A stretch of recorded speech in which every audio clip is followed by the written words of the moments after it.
Canine Perspective with another dog attack review video. This one is one that was done by Active Self-Protection. It's a great channel.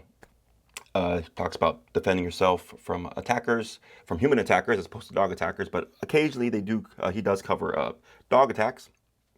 What's interesting is, I started doing my dog attack review videos, back in 2020 or whatever, for like stuff to do during the COVID. And I remember coming across this channel and watching some of the videos, and I found it very interesting because a lot of the principles that they teach are the same things that I cover with dog attacks. And it's with human attackers, if someone's mugging you and you fight back immediately, right? Again, they want an easy target. They don't want a problem. And this is why attackers will choose people who are distracted, looking at their phone, right? They're talking on the phone. They're looking at the ground as they're walking. They don't appear very confident, right? They choose their targets wisely because, again, they don't want a problem. They want a successful attack. Similar for dogs, right? For dogs, I talk about initiative. If the dog's charging you, hey, right, and you just come in threatening, it may deflect that dog, and it's just making that decisive decision immediately changes how they think because, again, they want an easy target. Okay, so as you saw in this video, we have an off-leash dog that ran across a street, probably escaped someone's yard, ran across the street, ran across a parking lot, and it went after the small little girl. Chances are this dog was in a vigilant, predatory state, high arousal state, right? And then saw the little girl, and prey drive just kicks in. Okay, so it's going to start to review this video. Of legal use of force. It's a Sunday afternoon. You see this family heading to their car after church, and they're leaving in the church. So the dog's coming down the street.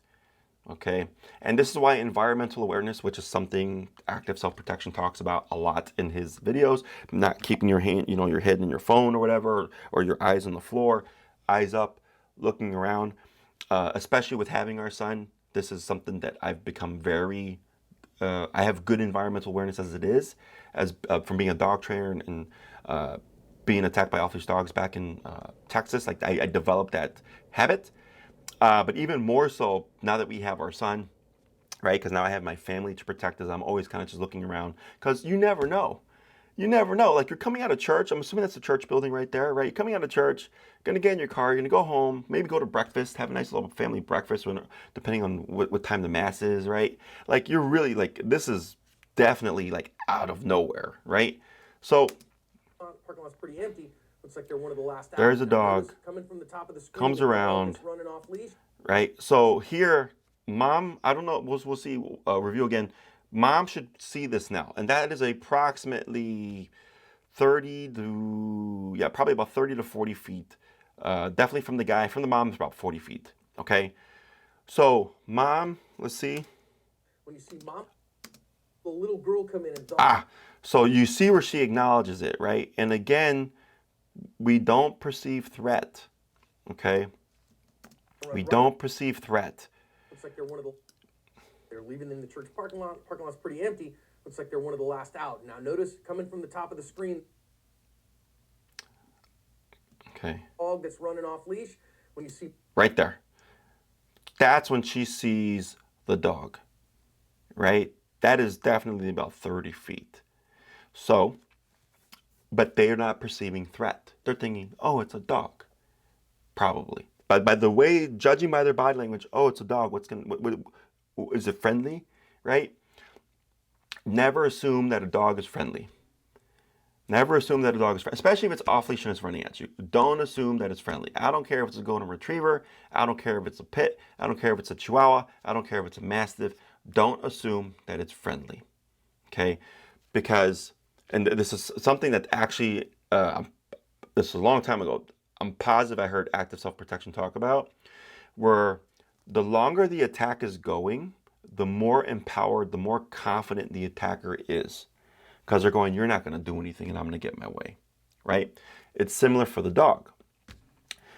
The more the dog pursues and you don't do anything, the more confident they're like, oh, this is easy, right? the more empowered, the more emboldened they're going to be in the attack.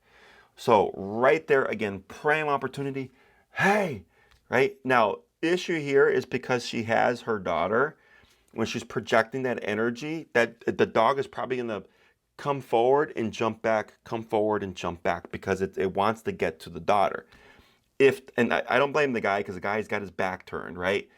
But if that guy was facing the same direction and then he went in for that charging dog, now I got the guy and then I got the mom before I got my target. You see that? So now the dog's like, this is even harder than I thought I was going to be, because now I got to go through two people to get to the target. And that's where, like, you really disincentivize the dog. Okay. So in that moment, I'd be dog, right? And I don't know if they're husband and wife. I don't know if this is just another patron of the church, right? Turns, and ideally with the energy of the woman shout, dog, like common sense, instinct just kicking in, woman with a mother with her child, turn, and that male instinct to protect kicks in. Okay. Now, and in the other video that I did about the husband and the wife and all that stuff, again, it's just especially if it's your family, right?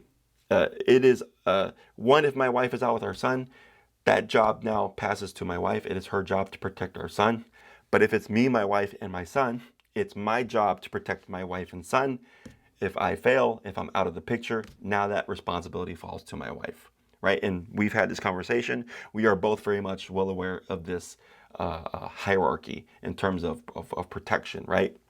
So here, at that moment, that's when we need to step in and start doing something, shouting, projecting energy, making yourself be threatening, to see if it keeps that dog. Because even if it kept that dog at bay, it allows us to at least be able to put our child on that vehicle, right? Because that's the other thing too. If you're caught off guard, remember, know your outs. And there's another video that I watched, also active self-protection, that I'll also review. And it was I think it was like in South America. A woman and her wife attacked by a dog that escapes the yard. Off-leash dog was a pit. Guy comes in, fights the pit off, rescues the child, goes to a vehicle. It takes him a few seconds, but he eventually puts the child on the vehicle, right? So having that instant like reaction of and thought process of like, what are my outs? What am I going to do? How am I going to protect this child? How am I going to protect myself, right? So first thing here would be throw that child, not throw, but place them on top of that vehicle, right? She's right there. And that vehicle, very tall, looks like van, a very much safe distance, right?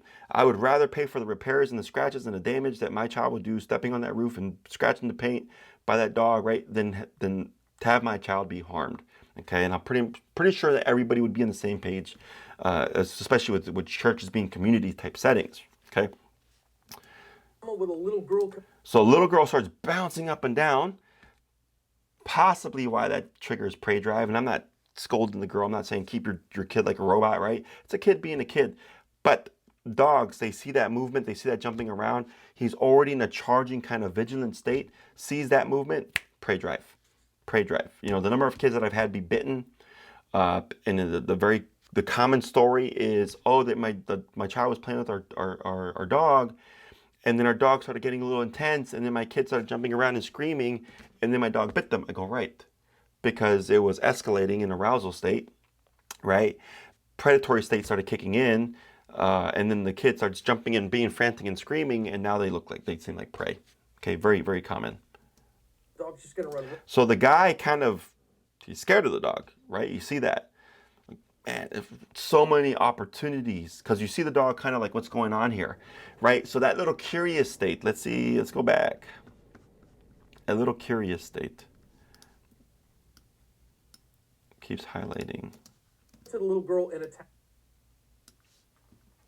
When you see mama with a little girl come in, and the dog's just gonna run right up to. Right, and the tail is wagging, so maybe they're like, oh, it's a friendly dog. I don't care what you think it is. Deflect the dog. Always just deflect the dog, because here, things can change in a moment. They change in a moment, right? And I assume threat from off-leash dogs because I've heard so many stories from clients. My personal experience when I lived in Texas with off-leash dogs, even here in Chicago, off-leash dogs. I have a video where I train at Oz Park here in Chicago, and it's a compilation of us being charged by off-leash dogs when I'm working with clients at Oz Park, which is a very big busy Chicago park, right? Is I don't assume a dog is friendly. I don't care if the person's yelling the dog is friendly. I am going to control the dog because my dogs are social dogs. They're seniors now. They're 16, right? They've helped me socialize tons of dogs, tons of aggressive dogs throughout my career. But if they are charged by an off-leash dog, I guarantee you my dogs are going to perceive threat and they're going to attack the dog because that's instinctual. Okay, you have a very small window of time to decipher, is this a friend or foe? So some dogs are very instinctual and will assume a threat and just jump into protection mode.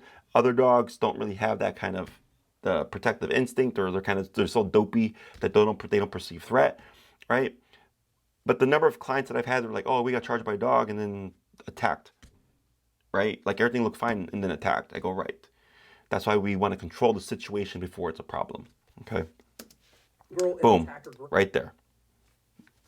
Boom.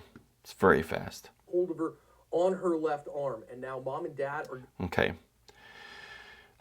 Remember, folks, when you try to pull your dog, yourself, someone else away from the bite, you're going to cause more harm. Okay, you're going to cause more harm. Because the teeth, especially if it's not a good bite, it's just like the front, ripping skin, ripping tissue, ripping muscle. Okay. Instinct is jump on the dog, choke the dog out. Okay. Control the head. If a dog is intending to cause harm and or kill, they're going to begin shaking. Right. So here, I go for the dog immediately, hook my arm around them, start to choke them out. You're now controlling the head. That even if they try to shake, they're not going to be able to shake that much. I did a video recently of a hero dad saving his son. Mom opened the front door, dog barged in, right? Attacked their toddler. Dad says he topped on the dog. Dog was latched on the kid's face, by the way. Took out his front teeth. Oops. Took out his front teeth. That video is up on my YouTube. But immediately, thought quickly, choked the dog out. And because of that quick decision, even though there was still a lot of harm done to his son, he saved his son's life because he thought quickly, controlled the head, choked the dog out, got rid of the threat, right? So here a dog latches on the girl's left arm, I think it was, one of the arms, right? Again, jump on the dog, choke him out. Okay, control the head, just choke him out, get them to release. The fastest, easiest way. Here the mom starts swinging her kid, trying to rip her away from the dog.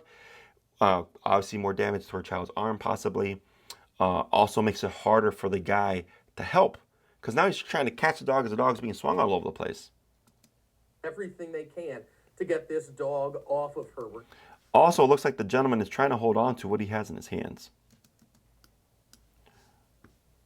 Arm, and now mom and dad are going to have to do everything they can to get this dog. Yeah, he's holding things in his hands. Drop it. Drop it. Right? I'm sure everything that he holds in, and it sounds like it is the father here. He said mom and dad. Even if I had a $5,000 something in my hands and I drop it and it breaks, I would rather that $5,000 thing break than my child be killed or to have irreparable damage, right? And even if the child was just punctures and they healed perfectly fine and maybe there was a slight scar or whatever, it's still the psychological harm, the emotional harm that also comes with these dog attacks that people don't think about. These are very traumatic for kids, especially something like this where like everybody's panicking, right? It just makes it worse than it is. And again, folks, I'm not judging. This is stuff that I've seen over and over again, and this is information to ideally incentivize you to know what to do, think quickly, control the situation, right?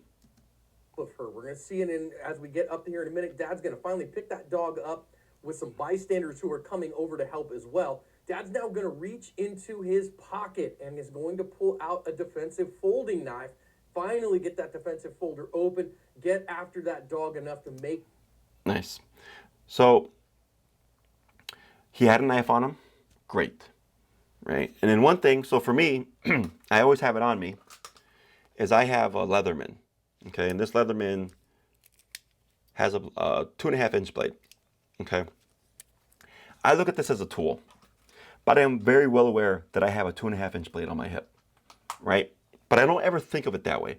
It's just a tool to me, and I don't think of it as a weapon so much that I've gone to the airport on accident. There was one time when my wife and I were flying to Florida and we were running late, and I put it on, and I just because it's every morning I put it on, I put it on, I put it on. I use the tool all the time, right? Because it's got a screwdriver, it's got a flathead, it's got a little saw on it, it's got like a Lord knows how many different devices on it. It's a very handy tool, but it's got a blade on it. So I forget about it. And I go to the airport, I'm like, uh-oh, metal detector. I got to run my ass back all the way to the parking lot, drop it back off, and then come back, right? I've gone to bars, concerts, where you go to the metal detector, beep, beep, beep, beep. Ah, I forgot, right? You got to run back to the car and put it, right? Because I don't think of it as a weapon. But I'm aware that there is a blade on it. So like in this situation, if I need it, I'm going to use it, okay? So once the dad kicks in, I like that he picks the dog up, he controls the dog, right? He's got him in that one hand and he's going for that blade as the people are helping him, and he uses the blade to remove the dog. I'm not sure if he put it in the dog's mouth, twisted. I'm not sure if he cut the dog's throat or anything like that, okay? But he got the dog to delatch. So again, knowing what you have available. Not everybody carries a Leatherman on them. Not everybody carries a folding knife, right? I understand that. But the other thing, again, I was like, if you're naked, if you're completely naked in the sense that you don't have any tools on you, you don't have any vehicles around you, you don't have a belt on you, the dog is completely naked, right? Your one thing that you do have is the ability to choke, pending that the dog is not choking. I'm not choking, not attacking you, right? But even then, there's a video that I saw of a man who was attacked by a mountain lion. And he got on top of the mountain lion because the mountain lion had his arm in its jaws. And he stepped in the mountain lion's jaws and just let it hold his arm until the mountain lion died. So he choked the dog, choked the mountain lion by putting pressure on his throat with his boot. Right? Like you have to, I don't think that this man was walking around like thinking, like, I'm going to be attacked by a mountain lion. This is what I'm going to do. Like when you hear his story, it's an amazing story, about 2 to 3 minute video. He talks about like, like the whole experience and what he tried, like trying to stab it with a stick, hitting it with a large rock, nothing was working, rolled on top of it, got his foot on his throat and just waited until the lion, choked to death. So, but here he had that blade, right? So the issue that I have here is that he immediately backs away from the pit. Okay, that pit could have gotten up and then lunged back at the child again, right? So as soon as I get that pit off, I'm keeping a hold of it, grabbing it by the scruff, pinning it down, finishing the job, or controlling the dog until help can get there, right? It looks like he's got some nice slacks and a blazer on. I'm assuming he's probably got a belt on. Pin the dog down with one arm, get my belt off, have someone help me to make a loop, right? Loop that dog. Now I got a makeshift leash. Okay. But again, knowing our outs, easiest decision here would have been just throw your child on top of the vehicle. Highly, highly doubt the dog would then redirect towards the mom and dad. I think the dog was fixated on the child, especially once the child did the jumping thing, maybe triggering predatory drive. So the dog probably would have been like walking around, like, how do I get to the kid? And then we can work on taking that belt off, looping the dog, right? It let go, and now they're going to get that little girl out of there. He's actually going to get. So it looks like the dog bit one of the people that are helping, right? Because you see him pull back. See that again? The dog, that dog enough to make it let go, and now they're going to get that little girl right there, out of. Right? You see that? So I think the dog was probably like in a panic, frantic state right there, and then bit whoever was helping. Actually going to get after the dog a little bit more. Dog's going to run off. The owner was actually. And see, like once you confront the dog, and I'm assuming the dog was injured. Remember, their instinct now kicks in, and they go like, it's a instinct to survive and replicate, right? That is the basic instinct every animal has, is to survive and replicate. So I don't know if this dog was neutered or spayed, but here they attack. The dog attacks. Dog is confronted. Dog is assumingly harmed. Instinct kicks in. I gotta survive. I gotta escape the situation now, because now I got the problem, right? So this is why when you confront the dog, if you confront the dog earlier on at that 30-foot distance, an instinct, seems like they're gonna fight back here. Do I really want to have to go through dad, mom to get to the prey, or am I gonna just give this up and surrender and run away? Right? Survival instinct is gonna kick into play. With owning a dangerous animal, and the dog was euthanized. A little girl had puncture wounds to her arm and her bicep, and she is going to make a full recovery, but she did need some significant medical attention. Today's video. Yeah. Okay. So do one more pass through here. We're gonna do 50% speed. It's a Sunday afternoon. You see this family heading to Right, the so park even though after it's a nice day at church, and they're leaving. you know, it's a nice day at church. Take off the volume here. Sorry, my computer is being weird. Right? Not assuming that there's gonna, like, nothing's gonna happen. You have to have environmental awareness. Number of times I've seen, you know, just videos. I have a library of 200 videos, like right there, boom. Like, you need to step in and do something at that point. Like, even dad at that moment when he sees a dog, he still has about an 8-foot distance. First instinct, hey, stop the dog immediately. Okay, confront the dog immediately. Is, you know, we have this tendency to just go about life like nothing can happen, but things can always happen. And it's not, I don't want people to be paranoid, but be aware, right? Just be, especially if you live in an area, I don't know this area here, but like in Texas, because, you know, when I started walking my dogs, I started to realize, like, off-leash dogs are a thing here, right? Because people have yards, but they don't have, a lot of them don't have fences. So they just put their dog in the front yard and there's no fence. So you get charged by the dog, you know, coming out the front yard or whatever, or they run from around the house, you know? So obviously that made that created that habit for me. But even here in Chicago, like I said, you could be walking down a busy street. You could be walking, you know, through your neighborhood and you see an off-leash dog or a person walking their off-leash dog. So like obviously these things do happen, which is why it's important to have environmental awareness. Like, don't assume that everything's going to be fine. And it's, again, not to create paranoia, but just awareness, because things can always happen at any time. Yeah. You know, drop what's in your hand, folks. Nothing that you have will ever be as valuable as your child. Okay, nothing you own will be as valuable as your child. Drop what you got. Don't inhibit yourself. You know, go for the dog. Don't try. I get it. I understand why you want to pull your child away. If the dog is latched and they got the bite, they don't want to lose the bite. The more you pull, the more you are risking causing harm. Also inhibiting, you know, another person from helping. Yeah, you can see the shaking. There's a little bit of shaking there that we didn't see initially.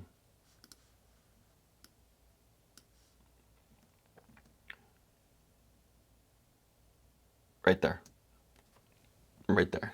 That's the that dog man business. You know, so how would you say, if mom, let's say it was just mom here, let go of child, and obviously this dog's in predatory state with the shaking and stuff. Again, pulling away isn't going to help, right? So pulling away is going to cause more harm. The dog, also pulling away creates a game for the dog, okay? It makes it more incentivizing because now there's interaction. Is immediately release your child and just go for the neck, okay? Even if the dog would have shaked in that fraction of a second, again, you plus the dog, you pulling away and the dog shaking adds up to really bad things, right? Is, again, that fraction of a second of just letting it go.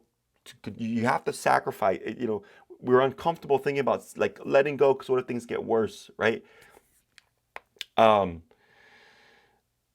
It's like there's no right or wrong decision in the sense of, like, okay, do I let go and go for the child, or do I just, like, try to hold my child and go for the dog at the same time? Because If she let go, does the dog delatch and then go for the face? Is it a possibility? Yes, it's a possibility. But I think what would have happened here? Probably not. Probably not, because the dog had a good hold, right? But like sacrificing that fraction of a second of like, I gotta release my child so that I can be even more productive, and I can even be even more helpful and control the head and choke the dog out and mitigate as much harm as possible. Okay. Picking the dog up, by the way, in this situation, removes a lot of the dog's power, because there's no friction for the dog to like go from, right? There's no ground. So can the dog still technically shake? Yeah, but the dad picked up the dog, probably got the dog's head right here, right? So now the dog's just like got nothing to work with.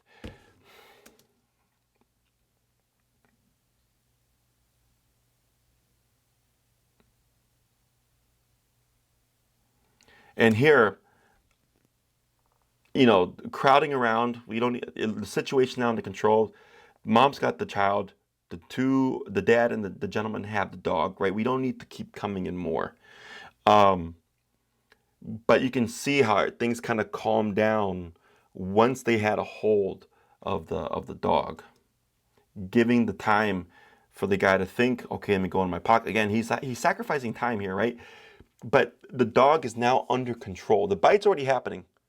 Bites, the dog's already latched, right? It's not like the dog's trying to eat or anything like that. The dog's latched. So again, you're just controlling the situation.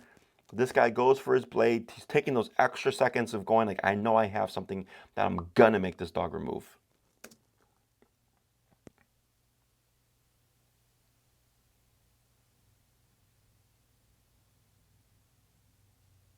Yeah, just holding, taking the time.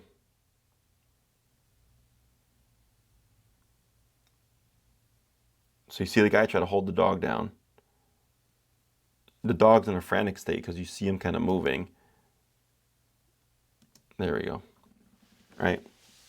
So again, another attack, my opinion, could have been deflected.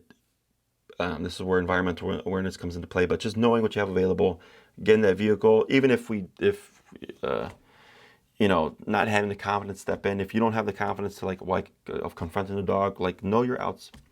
Both mom and the child could have hopped on there. If they would have put the child on the roof of the van, I'm positive nothing else would have happened after this, right? Otherwise, another great video, active self-protection. They don't do a whole lot of dog attack videos, but he's got a few, some pretty good ones that I suggest watching. Otherwise, just very good knowledge in general. I'm Jesse with Canine Perspective. Thank you for watching.